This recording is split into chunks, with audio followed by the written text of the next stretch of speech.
Hey squad, TheJoeyBeans here. As someone with hundreds of hours in both the original Left 4 Dead and Left 4 Dead 2, the announcement of Back 4 Blood at last year's Game Awards, a 4-player co-op zombie shooter made by the original developers of Left 4 Dead, got me very excited. After all of these years of radio silence from Valve on anything Left 4 Dead related, aside from a few cameos here or there, we were looking at a bleak future where Left 4 Dead was done. And although it isn't an official sequel, I'm thrilled to say that Back 4 Blood is as close to Left 4 Dead 3 as we will probably ever get, and it truly feels like a worthy successor to the franchise.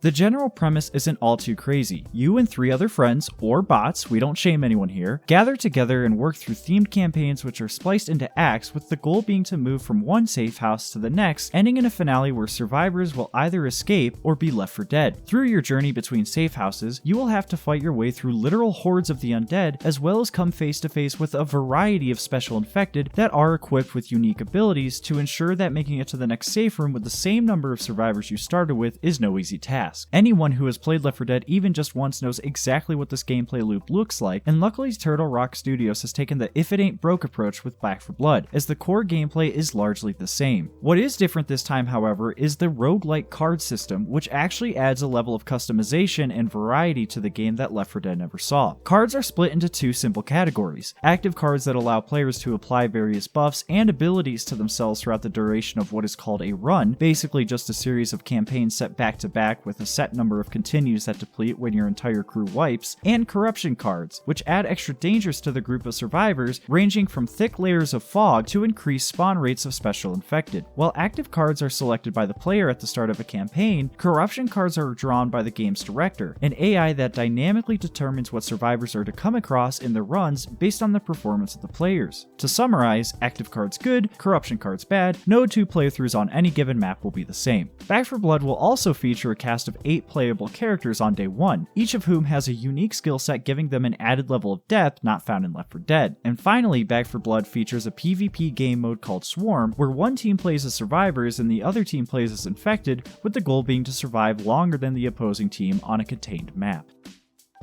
So how is everything? Well, overall my experience from the beta has been quite positive. As someone who loved Left 4 Dead tremendously, it was great gathering my old high school buddies together again to play through the beta and relive our glory days. We all immediately fell back into the cycle, and if you're just looking for more Left 4 Dead, most will really enjoy their time with Back 4 Blood. I also enjoyed the card system and the amount of change it brought to the overall gameplay. It added a level of depth, and Turtle Rock has obviously placed a huge amount of time into the card system. I liked being able to build up my character a certain way and develop a fairly unique playstyle almost every run. Their corruption cards are also nice additions because it does keep everyone on their toes, as you never know what the next act is going to bring. The gunplay in Back 4 Blood is also exceptional. Back 4 Blood's gunplay far surpasses what has come before, and Turtle Rock has added a huge variety of weaponry and attachments to be found throughout campaign runs. A bit of a bummer, however, is that ammo is now separated into types, so it is no longer enough just to find ammo, you will have to find the correct ammo. The reason I am a bit down on this is because there were multiple times where I would have a weapon built out just the way I liked it, only to be forced to drop it for another weapon that was available because I ran out of bullets and we got swarmed by the horde. I understand forcing players to switch it up and try something different, especially when the goal is to survive. However, selfishly, I hate giving up builds that I've worked so hard to get together.